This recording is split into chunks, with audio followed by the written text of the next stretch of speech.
Welcome to a series of video interviews we're pulling together with my mentor, Wayne Patterson.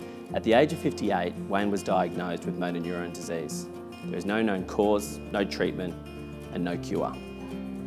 Wayne's experience as a CEO, as a founder, as a chairman, as a coach, and as a mentor to people like me is invaluable for anybody as they set off on their growth plans within their business. So we've pulled this video series together, one, to raise awareness for motor neurone disease, but also so Wayne has an opportunity to share the lessons learned for you to apply in your business, both now and in the future. I hope you enjoy.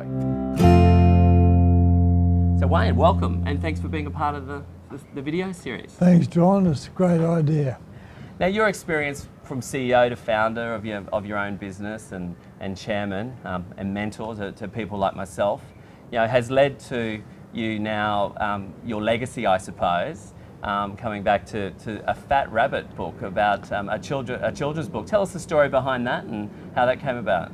Well, it's interesting that I've been able to change my career options so many times. But with the diagnosis of MND and the reality that I'm going to lose my voice, as you can tell, it's already going. I don't have grandkids. So one day, hopefully with a good wind behind me, we will see grandkids. I might not have a voice, so I wanted to leave a legacy for them in the form of children's books. And what better character than one that I grew up with. When I was young, I used to sketch a fat rabbit. So I thought I'd start with that character and let that character be my voice for my own children. But when we wrote the first book, we were very lucky to have so much support that we decided we would also be able to raise some funds, much needed funds, for MND medical research to try and find a cure for this beast of a disease. So the book Fat Rabbit is going to turn into a series. I'm entering into a last career change as a children's book author, and it's great fun, let me tell you. Yeah, good. Yeah, no, it's great, and the kids love it. And there's a really great message within it as well. Of course, the first one is all about core values.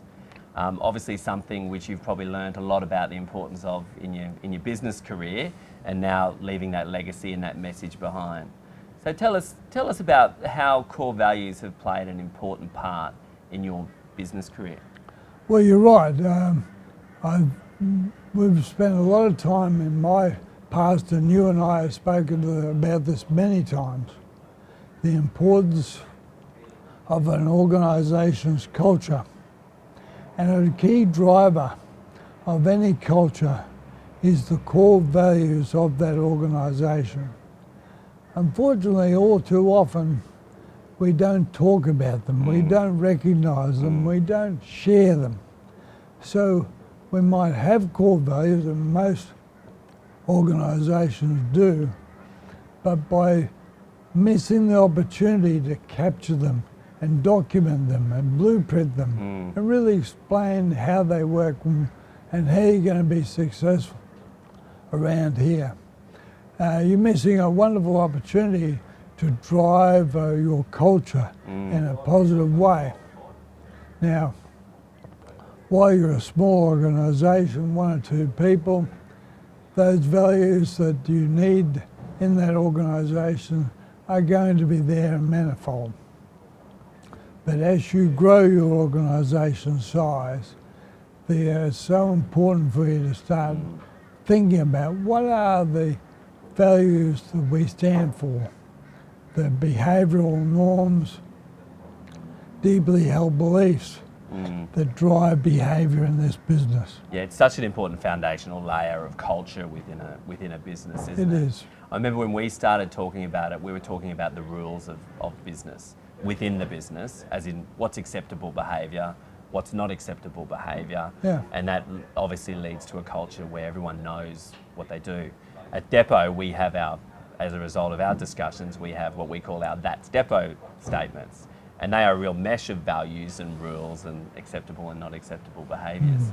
So as your business grows and you get some different challenges, okay, so what you were saying before, when they're little, the values are what they are. It's a result of what is accepted around the place. Founder, Yep. the people around the founder, it's going to be pretty easy to work out what your values are. Yeah. So as you grow, you're going to come across a few sort of barriers and so forth.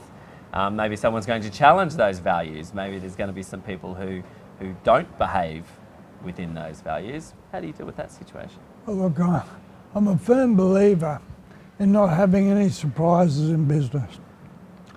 Well, you should be upfront about what the values are that you want in your business.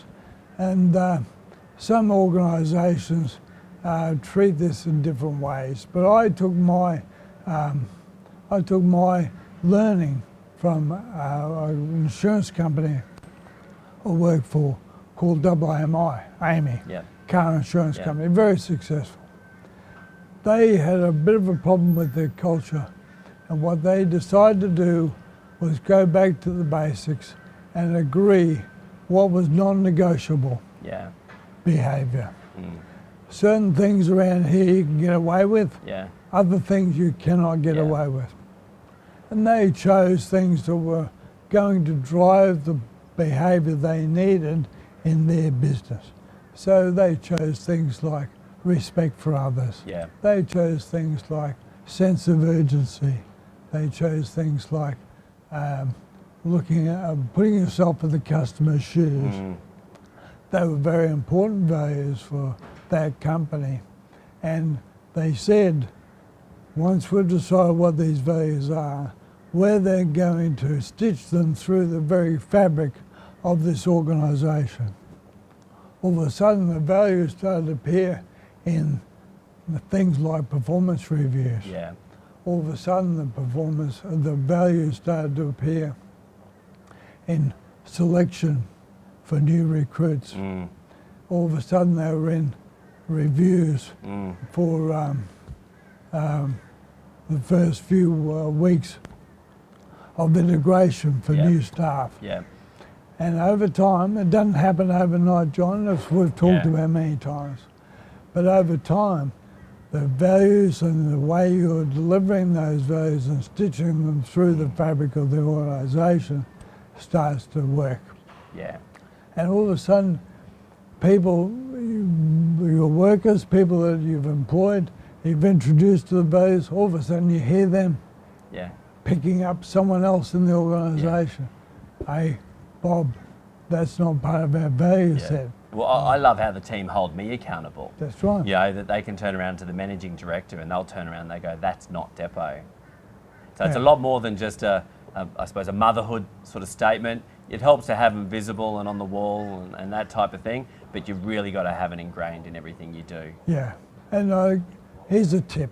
A very easy question to ask is, around here, Yeah. This is how we do it. this is how we do it. Yeah. Around here, we treat people this way. Yeah. Around here, we don't tolerate that. Yeah. So start asking yourself those questions, and you'll very quickly realise that you already have core values in your organisation. Yeah. You just need to Yeah. bring them to the surface and start talking about them. Yeah.